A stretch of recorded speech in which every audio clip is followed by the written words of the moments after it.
Hi everyone, Deborah Hamilton. My alarm's going off to let me know that it's time to start, and I'm so glad all of you are here. Hi Kathy, how are you?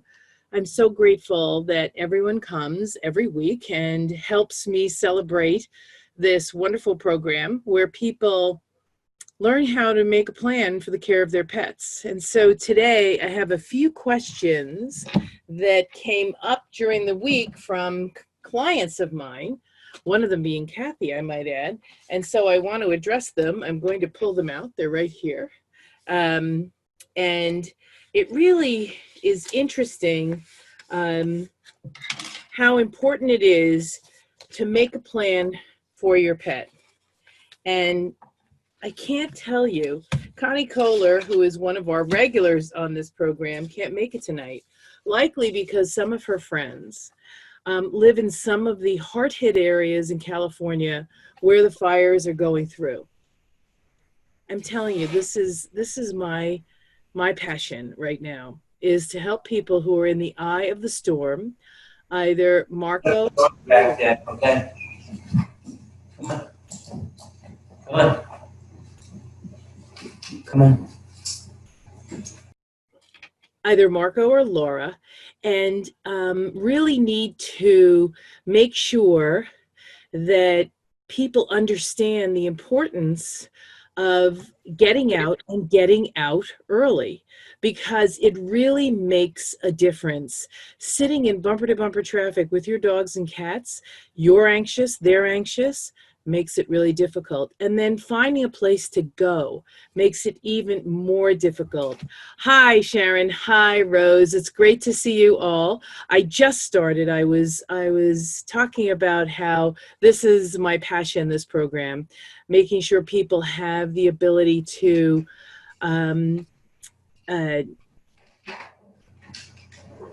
make a plan for their pets.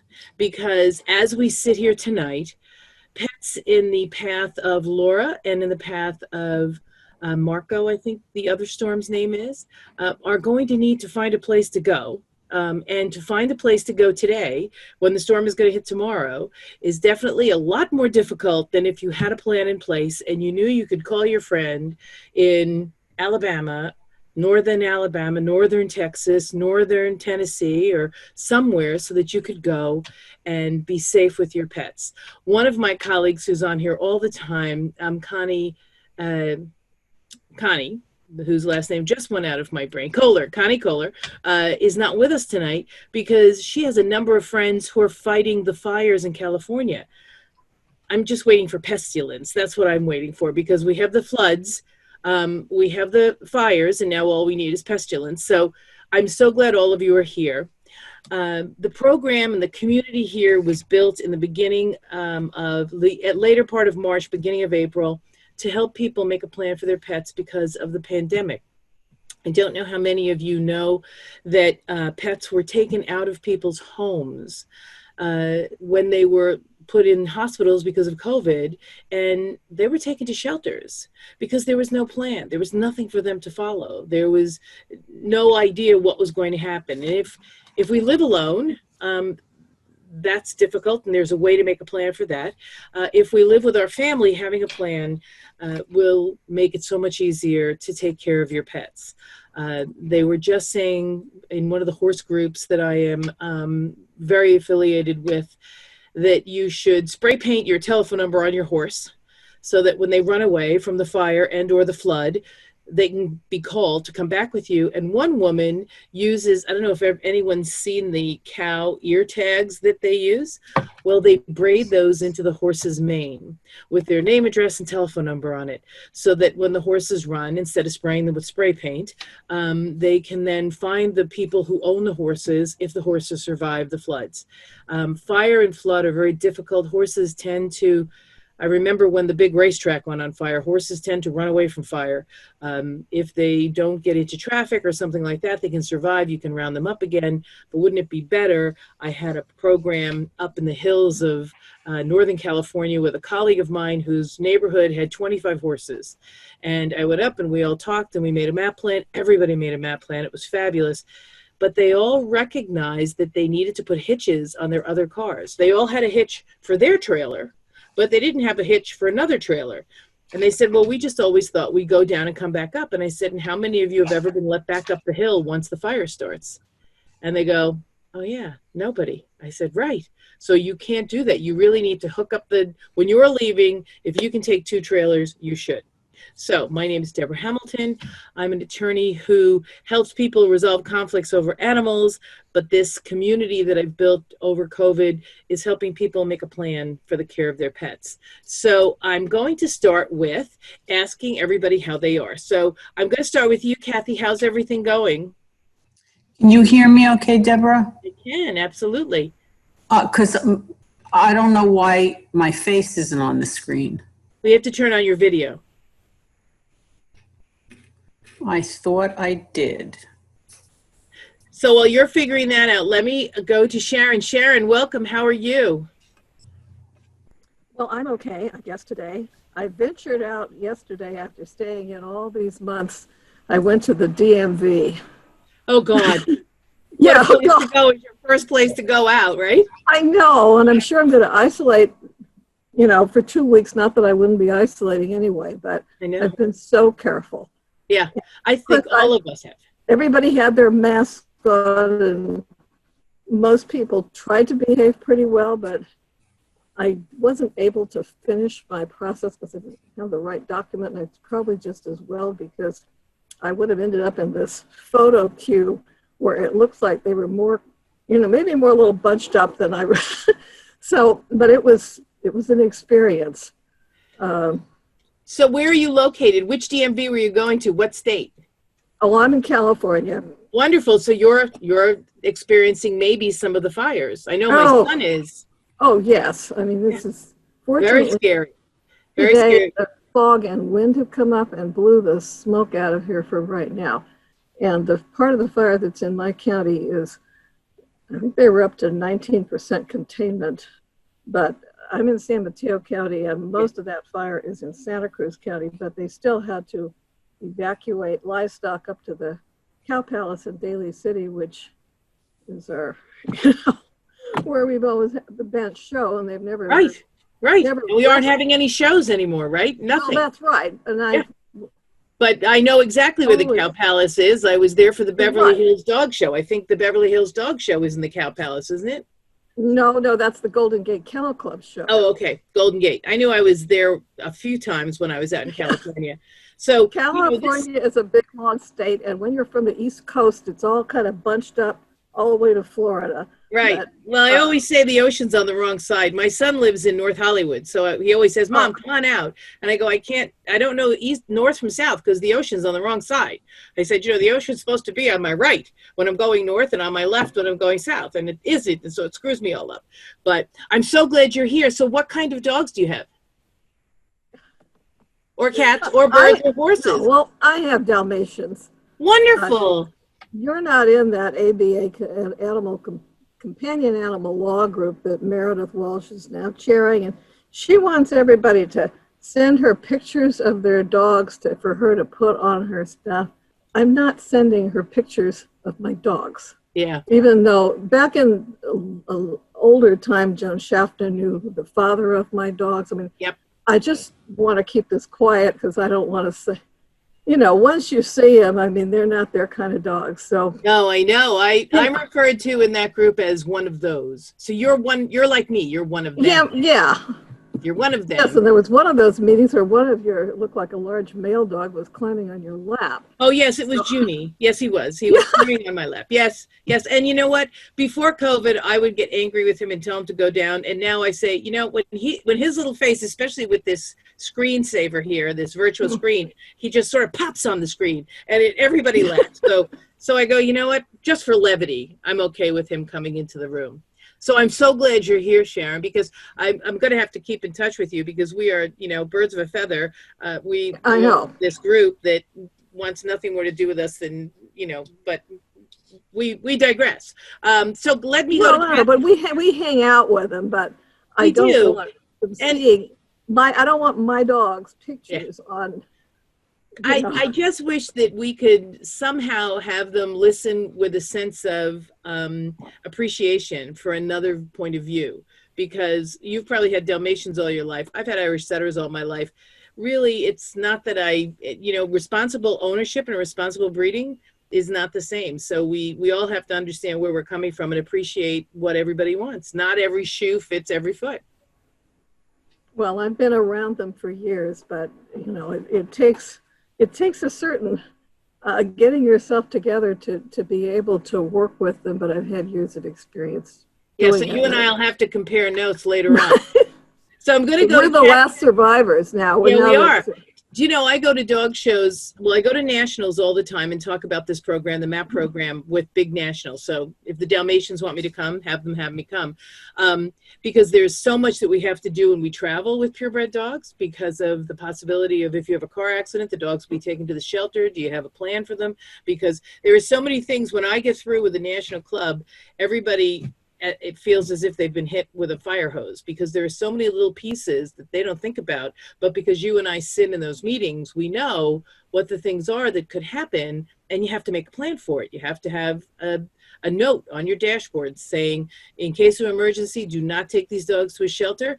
Call this person, and this person. And you have to have it so that nobody has to look for it. I have cards that people, can put in their wallets, but that's a step too far for me anyway. And so I put a 3x5 card on my dashboard when I'm driving with my dogs. I put a 3x5 card on my dashboard when I'm not driving with my dogs, so that I can tell people my dogs are home, and then call this person, or this person if something happens to me. Because we really do have to be proactive. So when I did the MAAP plan, I'll get to you in a minute, Kath, hold on. I did navigating the journey your pet takes when you can't care for it, because I broke my ankle and had 9 dogs. Yeah. And how do you take care of 9 dogs with a broken ankle? It's a trick. So I realized that I probably wasn't the only person in the world who, if you broke a bone, a hand, I mean, I know Kathy well, so I know she has a broken foot right now with a, what is it, a 4-month-old puppy or a 5-month-old puppy, Kath? 4. Yeah, so she has a 4-month-old puppy and a broken foot. So it's very timely. It was one of those things where she just rolled off a curb or a step, or a very, a simple roll, and that's all she wrote, Virginia. So you have to make these plans to have people lined up to take care of your pets. And most people think it's easy. And we in the dog show world know that we come to the aid of our countrymen. We really do. However, wouldn't it be great if we knew the 5 countrymen who were going to come to take care of our dogs? And now during COVID, the other thing that became so apparent to me that wasn't part of the program before was you have to have somebody in your neighborhood. Because here in New York, if my people, some of my people are in Connecticut, couldn't come to me. And they were the closest people, were in Connecticut. And they couldn't come to me because you couldn't come into New York. We were in quarantine. You couldn't come into New York with COVID. So these are things you have to really think about. And who wants to think about that stuff?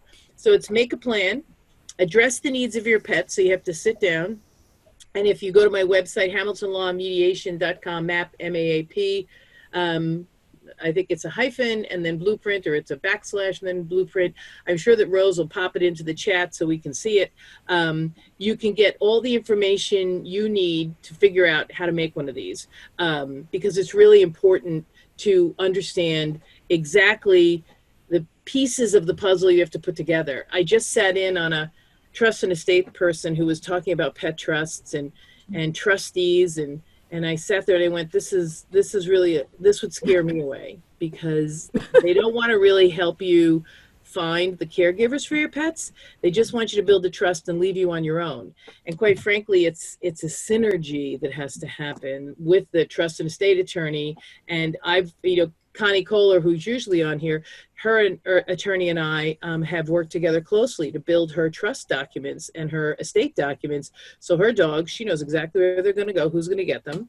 So it's make a plan, address the needs of the pet, appoint caregivers, which is clear, right? And then you have to publish it. There it is. She put it in the chat. So if you want to write it down, you can find it. You have to publish it, and not just with your husband or your kids. You have to publish it with the people who are your caregivers.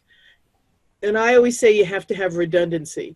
So if you two were my people, I would have to let you know about each other, so that if Kathy was the first person who was coming to take care of my dogs, she'd have to know that Sharon would be her backup in case she couldn't. And then she'd also know that Rose was her backup if she couldn't, because it's all about being able to have someone respond right away. Then you have to let your attorney know who all these people are.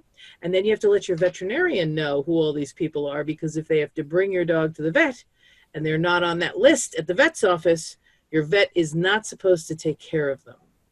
So these are all pieces that we go through. But on these calls, I usually really want to talk to people about how they're feeling, how they're doing, where they are in the planning stage, and what I might be able to share with them or give them so that they can move forward to making this plan.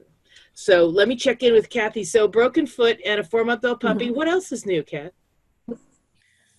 Well, I also have a 3 almost year-old English Cocker. Yep. I'm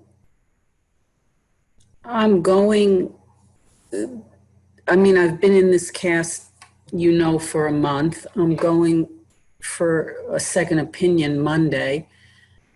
And I'm going to the person who put me in the cast Wednesday. I'm speaking of next week, because I can't walk the dogs. Yeah. I'm supposed to stay off my feet. And I have a fenced yard, as you know. But with a 4-month-old, It's a challenge. Well, it's not just walking the puppy or letting them out in the backyard. It's everything. Yep. So. And I love, go ahead. I would say to you that my foot is somewhat better than it was 5 days ago. Yeah.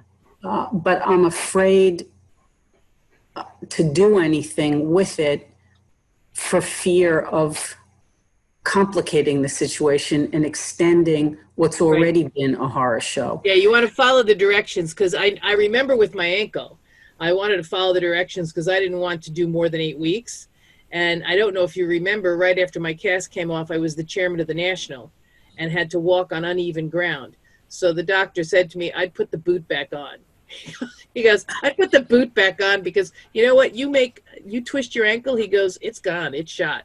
So I did. I walked around the national site. So with the puppy, you're going to have to decide whether or not you'll put the boot back on in uneven terrain for the first few weeks after you take it off. Right. It's tough. And then you asked some great questions. So Sharon, Kathy wrote me a few really great questions. She goes, how do you ask people? How do you go up and ask people, will you take care of my pet? And I think that's the hardest thing when I talk it. We have places like the Bristol and the Atria where people are there independently living, but their meals are all served to them. Yeah. And that was their biggest thing. They go, who do I ask? I don't know anybody. And I said, well, you do know people because you walk the dog. And I don't know about you guys, but while I'm walking the dog, I'm meeting everyone in my neighborhood. And for COVID, when I realized that all the people who were going to take care of my pets lived out of state, I said, I really have to find somebody who's going to take care of my pets if Jim or I, my husband or I, get sick. So I put 3x5 cards in everybody who I knew had a dog's mailbox. And I said to them, hi, I'm Deborah Hamilton. I live at 8 Brookside Place, and this is my telephone number. And if you get sick or you need me to care for your pet, please don't hesitate to call. And every single one of them came to my house and said, oh my God, we didn't even think about that. Thank you so much. And if you need help, we're more than happy to help you. And I said, yep, I knew that would happen. And you don't want them necessarily to walk your dog. If you have a fenced-in yard, that's great. But you do want them to come over and let the dogs out, or maybe feed the dogs with directions. I know that most of us know how to feed our dogs, but are there directions somewhere that can be found easily so that if somebody has to come in an emergency, that they would be able to follow the directions? It's not like they're going to kill your dog. They're not. They're going to throw some chow in a bowl, and if the dog eats, great. If the dog doesn't eat, that's fine. But in New York, because of COVID, there were dogs and cats who had need for eaten for like 3 to 5 days when the hazmat suited guys from the animal care and control came in and took them out of the apartments. And, you know, A, they were scared to death of the hazmat guys, and B, they hadn't eaten or drank, and the apartment smelled like terrible because nobody had walked them either. So that's why I always say you really need to think outside the box. So there's people who we know who are in the neighborhood who have dogs. I had this one guy at a independent living facility in La Jolla, California, where you look out on the ocean. It is so beautiful, except the taxes there are terrible, so I won't be going. But it was so beautiful. And he said to me, "But I don't know anybody." And I said, "Well, this is what you do." I said, "You talk to people on your dog walk." He goes, "Yeah." I said, "Does your dog like some of those dogs?" He goes, "Yeah." I said, "Well, why don't you ask that person?" And he goes, "But I don't want to have to take care of their dogs if they get sick." And I'm thinking, you're 80 years old. I'm pretty sure that the person whose dog your dog plays with isn't necessarily going to want you to do much more than maybe, come and let the dog out in the backyard or maybe feed it.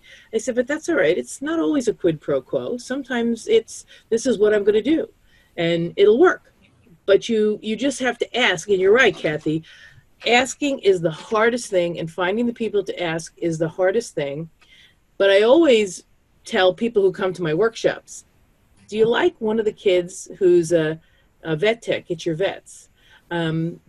Does your vet know anybody who he can recommend you to that you can get to know?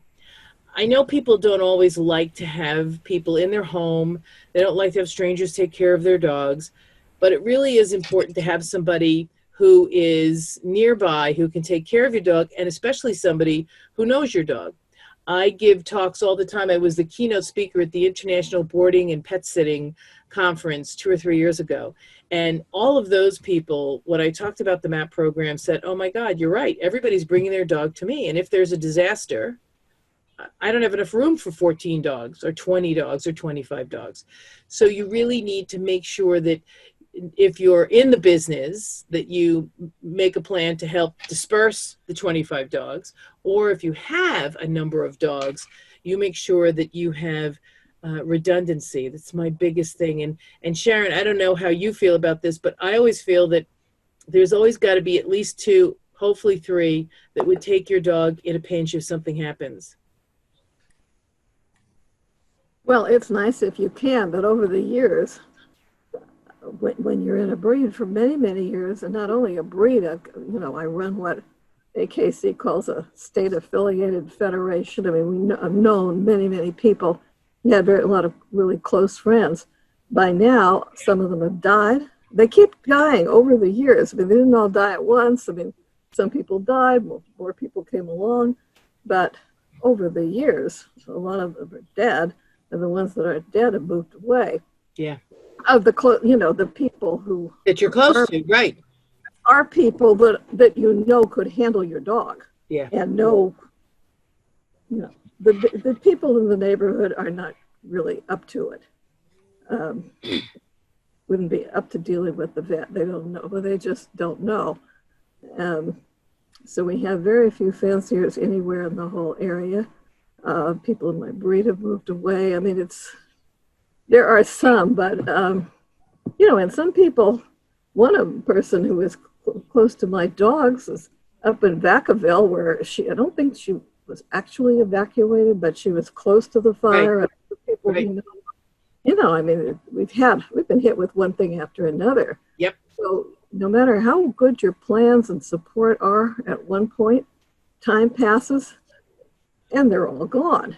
No, and I so know. you have to keep thinking it's like a new school year, and you have to keep thinking who are the kids in your class, who are the people going to be on your list, because it doesn't last. You're absolutely right. It's so important. And that's why when we do these MAAP plans, I call everybody every year on their anniversary and I go, okay, so let's call Sharon and Kathleen and see if in fact they can still take your dogs. And if they can't, let's see who we can put in place. And so Sharon, you and I and Kathy as well, because she is going to show this new puppy she has as well. We can find some of those junior handlers possibly to come into our lives. They can't take the dogs now, but we could befriend them, and then when they get older, It's the breed rescue is the last resort, but that is the last resort. So if you have two or three friends, Deborah, why do why do you say that?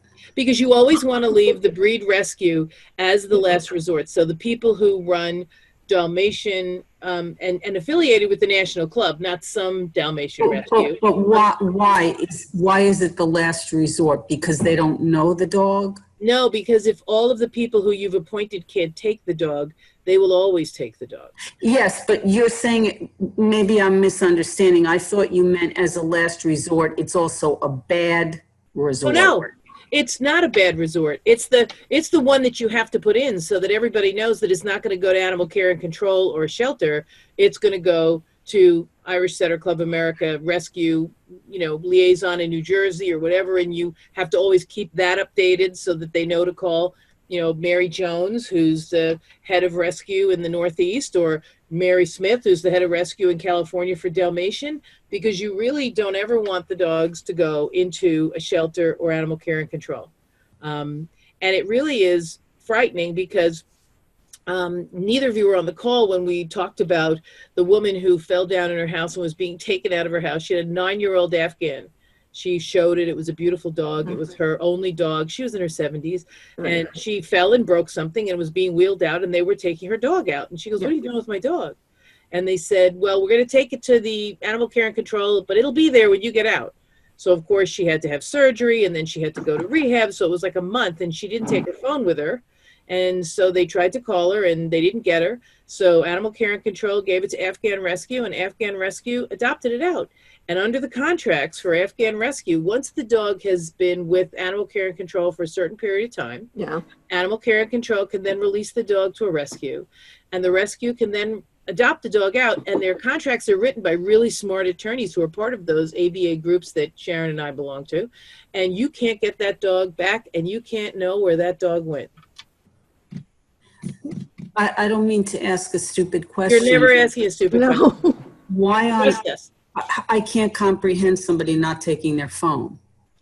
Well, you're right. You and I would take our phone everywhere. Some people in this world don't live with their phone attached to their ear like I am. I mean, I don't know how many of my good friends have taken pictures of me talking on the phone, because no matter where I am, I'm talking on the phone. But there are people in the universe. But the phone is the dog. Right. And she believed them when they said the dog would be there when she got out. They didn't say, but we only hold it for 4 days. So now she has to hire an attorney and likely will lose. And the thing that really frosted my Cheerios was that the rescue said, well, the dog is with a young family and better off because you're so old. And I know, Sharon, you and I and Kathleen, we're over 21, but we still want a dog with us. I mean, I don't not want to live with a dog. And the dog was 9, so it wasn't a dog that was, not a 4-month-old that you're tripping over. No, it was 9, and she had lived with it since it was a baby. So these are the things that I bring up on these calls because it really is truly something you have to think about. I know nobody wants to, and I know that people don't necessarily want to think about who it is that I'm going to appoint. But let me tell you, I spent about 4 weeks with my trust and estate attorney telling them exactly who was first, who was second, who was third. They've changed 3 times already since I made my will. But when I make it, I love my MAP plan. And I actually listened to a conference that was given by Red Rover last week by a woman named Peggy Hoyt, who was talking about making pet trusts and appointing trustees. And just ironically, she runs a pet trust trustee company. That's pretty smart. She's teaching you how to make a pet trust. And if you need a trustee, she's also the only trustee for animal pet trusts in the country, which I thought was pretty smart. Her father was the head of HSUS at one point. So she's an attorney, and she's a trust and estate attorney. She gave a great program. She supplies this service. But the thing that I try to do, which is a little different, and Peggy, Sharon, I don't know what law you practice, but I don't practice trust and estate law, nor do I play one on TV. But what I've created in the MAP plan is the document you refer to in your trust and estate documents so that you can change it. Because as we all know, we want to keep having dogs. So Fluffy might die, and then we might get, Snuffy, and Snuffy might die, and then you might get Jonesy. So you want to be able to change the MAP plan without having to pay to have your will or your pet trust redone. Deborah, I wasn't so much asking how to ask somebody. Okay. I was saying, I'm sensing that the people I would consider asking aren't going to say yes. And that's okay. I mean, first of all, a lot of the people I asked didn't say yes. And they might say no. And especially now they might say no, especially if they're getting older and they're trying to find somebody for their pets. But then you just have to, and it is hard. I mean, this is something that I help people to do for months, try to find those people who will take their pets. And hopefully they're younger than you are. And so yeah, hopefully they're younger than you are, but that doesn't mean they're going to be around. You could live to be 100. I mean, look at everyone who's living to be 100. So what you need to do is you need to create a help system.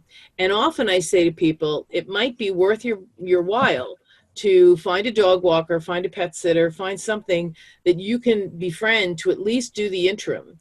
If you're a breeder, then you have people who you sold dogs to who may take your dogs. If you're a purchaser of a dog, then you have a breeder who you can ultimately return the dog to if you want. The other good thing about returning it to a breeder is if you say, listen, I'd like you to place it with somebody, you could ask the breeder when you're thinking about this, because there's also that persnickety co-ownership where you can't really give your dog to Sharon unless she co-owns it or unless the co-owner has released it, because then that can be a whole big Megillah. But I talk about that during the Blueprint program as well. But what you want to do is you want to call your breeder and say, listen, if something happens to me, I mean, I know that Kathy's breeder lives in North Carolina and Kathy lives in New York. So that's going to be a long-term trip.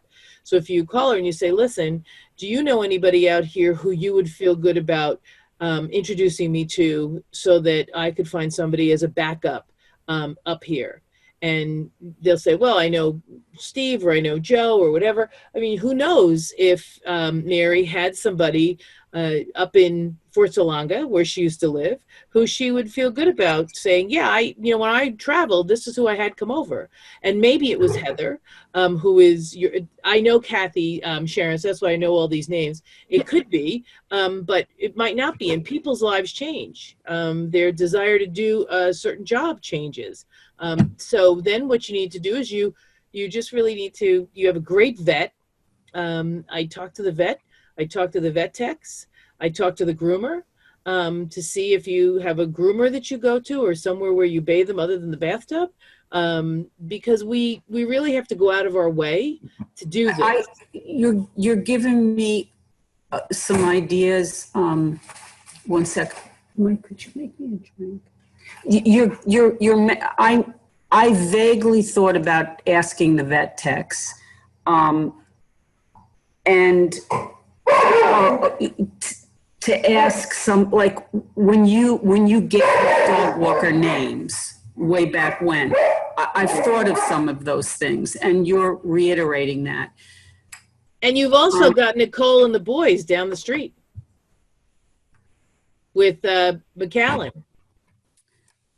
And is it negative of me to think, because I was going to go over there for a play date, but he's one, not neutered. I have prime meat, not fixed. Well, you know what? If something happened to you, she'd be more than happy to come over and help you. Dogs can live in crates. They don't all have to be, they can rotate. But at least she would be someone who you could call. And she could leave the dogs in the house because it's safe. And when you get back, or when Michael gets back, you can figure it out. But these things work out. I know Sharon probably has been in dogs probably as long as I have, and somehow these things work out. I've had males and females together in the same house, and nothing's happened. So, but you said before about thinking outside the box. I need to do that a little bit more. And also, as you're mentioning people, I'm crossing them off the list because of the second question I posed about. Not wanting them in a crate and wanting them to be, well, I have to say that I've been blessed that there are certain people who will take my older dogs or would come and take care of my dogs. I mean, when I moved my dogs out and I had people lined up to take my dogs. So that was really good. But those are the people who are on my list to be able to take my dogs in case something comes up. But you really have to cultivate that. So it's a cultivation. And believe me, if you go to the vet and not only ask them, the vet tech, say, listen, does anybody else have an Irish setter here? Does anybody else, older person or middle person, have an Irish setter that I could, meet and maybe, establish some sort of relationship with? Because I know, and Sharon, this might be you as well, you'd really like them to be in a home setting, not in a kennel setting, because I don't want my dogs in a kennel setting either. It's not the worst thing in the world, and it's better than going to animal care and control and being spayed as an 11-year-old female, God forbid, and then all the trauma that goes through. You really just need to be able to know. I've had people at my conferences that I give who say, well, if something happens to me, I'm putting my dogs to sleep. And in fact, the New York State Bar Association is having me do a whole program on how do you talk to someone who says that, and is it legal, and what should they do? And well, it's their property, they can do what they want, and it's unfortunate. But if you have a conversation with someone, it's all about just what you're talking about, Kath. Not that you would ever put the dogs to sleep if the only place they could go would be a kennel. But people really don't think that someone can take care of their dogs the way they do. And that is an absolute given. I mean, Well, they can't, but that doesn't mean they can't take care of them. Exactly. Because, my kids were with friends of mine while I was moving, and, were they taken care of the way, were their nails ground, were their feet clean? No, but they were happy as pigs in a blanket, and, they didn't care. They adjust. They really do. And you're not going to give them to an abusive owner. It's going to be different. Sharon, chime in here. What do you think about what the next steps would be for you to try to find people? How many dogs do you have, by the way? I only have 2 now. Yeah, me too. Isn't it funny that we say, I only have 2 now? Most people would think that's a lot. Well, we know it's a small number. I used to have 15, so it's like, holy Toledo. Well, I've had people who had, like 30. Yeah. I've never had that many, but I've had 15. Well, with Irish setters, I don't know, you probably wouldn't want 30, but people who were breeding toy dogs, people who were breeding show Pomeranians. I know, or Chihuahuas, lots of them. Moving fluff balls. I used to call them foo-foos. Well, I had standard dachshunds, and I said 3 of those equal 1 Irish setter, so I could have like 6 of them. Yeah, it would really be only 2 dogs.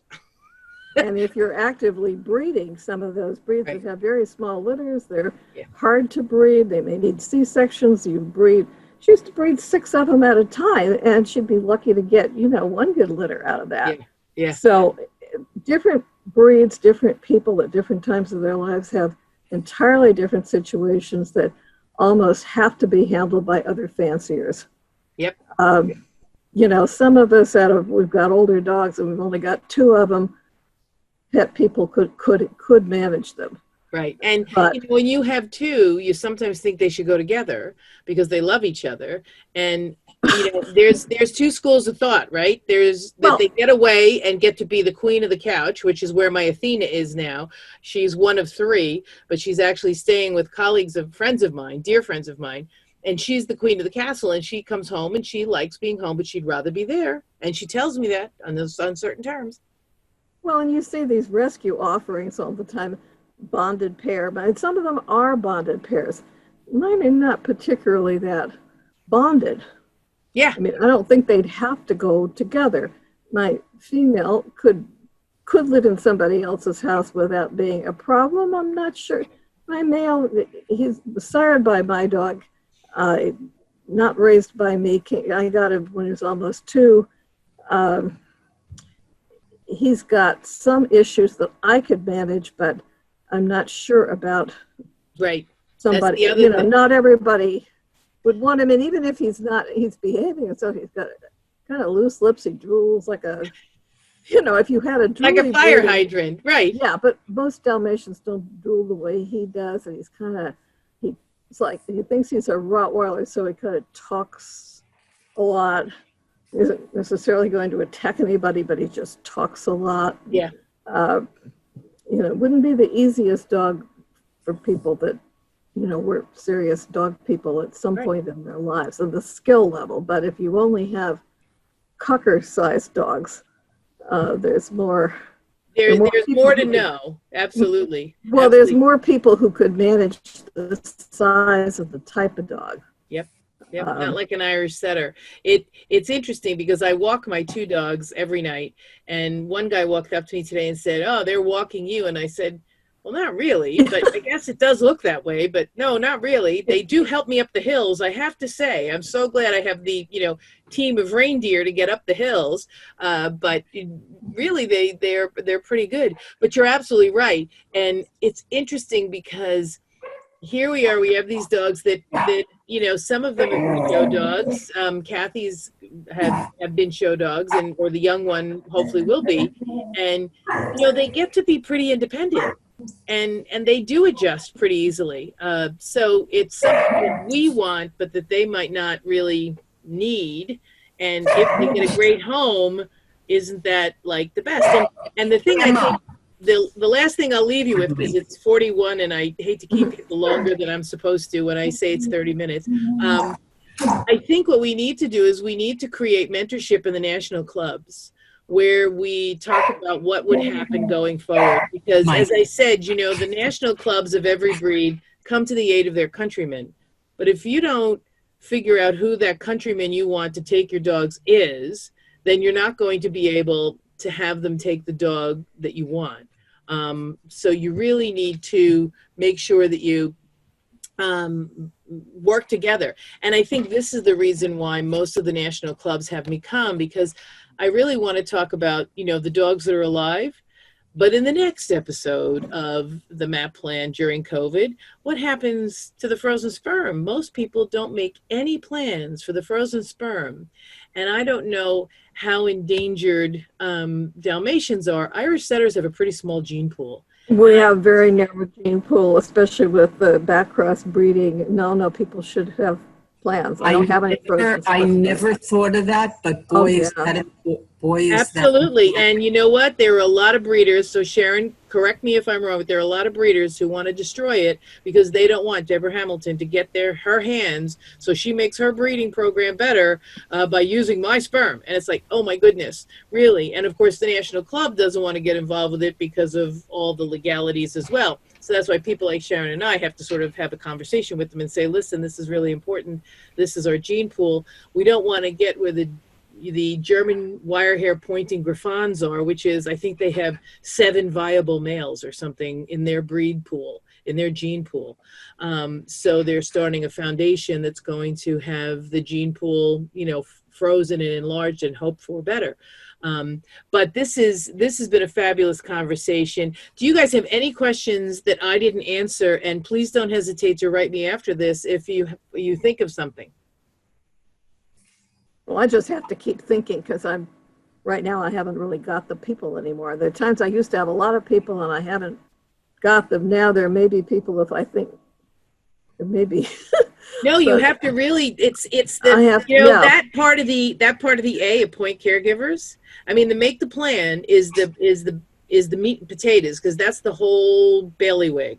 But then addressing the needs of the pet and appointing caregivers is where the rubber meets the road. So here I have made my plan, and I know that these are the 3 people or 4 people that I want to take my pets. Well, then you have to call them and say, will you take my pets? Yeah. Some of them may say yes, some of them may say no. And I have yet to not be able to help someone find 3 people and then have rescue be their 4th person.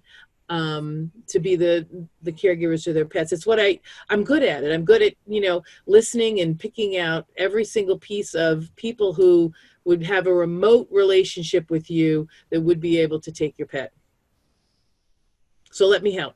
But this is Deborah Hamilton. You've been at the MAP community call, which happens for the month of August at 7 o'clock at night in New York and 4 o'clock at night. 4 o'clock on the That was West Coast. California, The right? West Coast, which I'm so glad you're here, Sharon, and we should touch base with each other. So don't forget to email me because I'd love to talk more about the ABA and purebred dogs and everything else. So it would be great to catch up with you. Kathy, take care of your foot.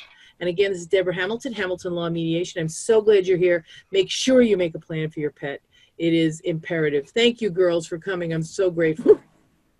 Good night. Yeah, Okay. thanks for doing Night. it. Nice meeting you, Sharon. Nice meeting you too.